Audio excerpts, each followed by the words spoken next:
Hello everyone, welcome to my channel. Please subscribe and keep watching more details. General Hospital Monday, June 24 recap. Carly's arrest plan shut down. Violet emergency custody order. General Hospital, DH spoilers recap for Monday, June 24. Reveals that Carly Spencer, Laura Wright, drank John Jagger Cates, Adam J. Harrington, bottle of bubbly with him, and remained cordial despite her secret disdain. Carly wished John luck with whatever came next since he was wrapping up his mission, so he acted like luck was finally on his side. Carly muttered about how that wouldn't be the case for long once she was alone. Damian Spinelli, Bradford Anderson, showed up next, so he got updates on John's visit and how infuriating Carly found it.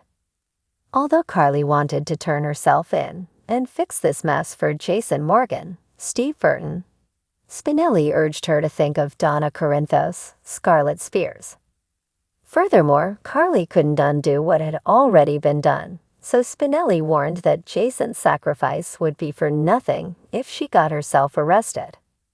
Carly decided she'd make sure the FBI couldn't use her as leverage instead, and vowed that Agent Cates wouldn't see her coming. Once Molly Lansing Davis, Kristen Vaganos, came home late to TJ Ashford, Touch Bello. He questioned it was work keeping her away or if she was trying to avoid him. Molly insisted she really was stuck at the office before trying to head for the shower. TJ stopped Molly so he could apologize for blowing up at her about the surrogacy. Molly hugged TJ and cried over the possibility that Christina Corinthos Davis, Kate Mansi, really might try to keep their baby. Although TJ was worried about that too, Molly ultimately decided that they were the ones who went into this looking for parenthood. TJ thought she'd have some faith in Christina, so the mood lightened as he joked around with Molly and made love to her. Next on Monday's Gigage episode, Christina brought Sonny Corinthos, Maurice Bennard, some fresh garlic as a gift and got him excited about using it in a recipe. When Blazaka Allison, Ali Rogers, Jacqueline Grace Lopez, and Natalia Ramirez, Eva Leroux, showed up, Sonny suggested he could whip up dinner for all of them. After Sonny cooked an Italian meal, he shared some laughs with Natalia, Christina, and Blaze around their table at Pozzulo's. Ava Jerome, Maura West, tried to invite herself to join them when she arrived, but Christina refused to share a table with her. Christina flew into a rage about Ava's backstabbing and how it affected Alexis Davis, Nancy Lee Grahn. Ava decided she'd give Sonny the unbiased version back at the penthouse and left, so Christina told Sonny her version moments later. Once Christina ranted about how Ava cost Alexis her law license, she was sorry about ruining dinner with her outburst. However, Sonny didn't blame Christina, and neither did Natalia, who praised her for defending her mother. At Hamilton Finn's Michael Easton place, he demanded to know where Violet Finn, Jofeel Love, was, but Tracy Quartermaine, Jane Elliott, showed up the photos she took and explained the nightmare Violet just went through. Finn initially acted like this was a wake-up call and that he'd get his act together before picking up Violet. Tracy warned that wasn't happening since Finn had to prove he could take care of himself first. After Finn tried to downplay what happened, Tracy called him out for changing his wake-up call story and acting like it was nothing now. Once Tracy revealed that she'd arranged a spot for Finn at Sky Meadow Lodge, she said there was a 90-day minimum on a rehab stay there. Finn snapped at Tracy for overstepping and figured out that Violet must be at the Quartermaine mansion. Although Finn vowed to get the cops involved if anyone stopped him from picking up Violet, Tracy didn't think they'd be much help once they saw the pics she took. Finn began trying to bargain with Tracy by suggesting he'd do double meetings and whatever else, but she wouldn't budge. If Finn wouldn't make a commitment to his sobriety, then Tracy would have to use her resources to make sure Harrison Chase, Josh Swickard, and Brooklyn Quartermain, Amanda Setton, got custody, temporary or otherwise. Finn asked why Tracy was doing this to him, but she fired back that this was about Violet, and ultimately stormed out.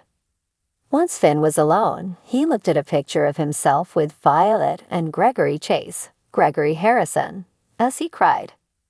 At the Quartermain mansion, Lois Cirillo, Rena Selfer, helped Brooklyn and Chase play this up to Violet as a fun sleepover. Violet remained concerned over being separated from Finn, but Lois eventually persuaded her to go upstairs and get ready for bed. Chase summoned Diane Miller, Carolyn Hennessy, who got all the latest Finn news once she arrived. Diane knew they'd face some legal challenges, but she suggested she could try to preempt Finn and get an emergency custody order. As Tracy came home, she said they'd also need a restraining order and explained that she wasn't sure whether she'd gotten through to Finn. Diane planned to move forward with her plans first thing in the morning, but there were concerns about whether Finn might come for Violet tonight. General Hospital spoilers say Tracy, Brooklyn, and Chase will keep doing whatever they can to keep Violet safe, so we'll bring you more predictions on Finn's outcome. On Monday, June 24, Port Charles buzzed with the kind of anticipation that precedes a storm. The residents of this often tumultuous town sensed a shift in the wind, a sign that the day's events would leave lasting ripples. As the morning light filtered through the familiar streets and corridors of General Hospital, the lives of many characters would soon intersect in dramatic and unforeseen ways. The episode opened with Carly Corinthos, ever the resilient matriarch, facing a new and perilous challenge. Carly had been embroiled in a complex plan to orchestrate her own arrest, a scheme born from desperation and a desire to protect her family. But as the camera panned across her determined face, it became clear that her intricate strategy was on the brink of collapse. Carly's confidant, Jason Morgan, was at her side as always. His stern demeanor and unwavering loyalty were the cornerstones of their long-standing friendship. Jason had reservations about Carly's plan from the start, but he trusted her judgment implicitly. Today, however, even Jason's formidable skills might not be enough to shield Carly from the impending consequences. The scene transitioned to the Port Charles Police Department, where Commissioner Jordan Ashford was in the midst of a tense conversation with Detective Harrison Chase. Jordan had caught wind of Carly's plan, and her duty as commissioner left her no choice but to intervene. Chase, ever the diligent officer, respected Jordan's authority, but couldn't help feeling conflicted. His relationship with Willow Tate, Carly's close friend, complicated his emotions. He knew that Carly's arrest would send shockwaves through their tight-knit community. Back at General Hospital, the atmosphere grew more charged with each passing minute. Elizabeth Weber, a dedicated nurse, was on edge as she tended to her patients. Her mind was elsewhere, preoccupied with the welfare of her son, Cameron, and the recent upheavals in their lives. Elizabeth's longtime friend, Dr. Hamilton Finn, was facing his own crisis. His young daughter, Violet, had become the center of an unexpected custody battle, threatening the stability Finn had worked so hard to achieve. Finn's estranged wife, Hayden Barnes, had returned to Port Charles with a claim that shook Finn to his core. She demanded an emergency custody order for Violet, citing Finn's demanding career as a reason for her concerns. Finn, torn between his love for Violet and his dedication to his patients, found himself at a crossroads. He sought solace in Elizabeth, whose compassion and wisdom provided a beacon of hope amidst the turmoil. As the episode progressed, Carly's plan began to unravel at an alarming rate. Sonny Corinthos, Carly's husband and the town's notorious mob boss, had his own network of informants. He discovered Jordan's intentions to thwart Carly's arrest and immediately sprang into action. Sonny's presence in a situation added an element of danger and unpredictability.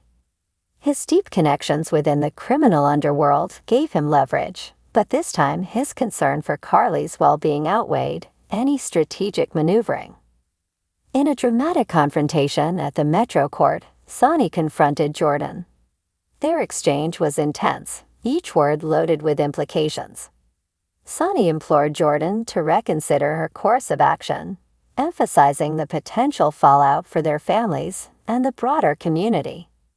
Jordan, steadfast in her principles, reminded Sonny of her duty to uphold the law, even when it conflicted with personal loyalties.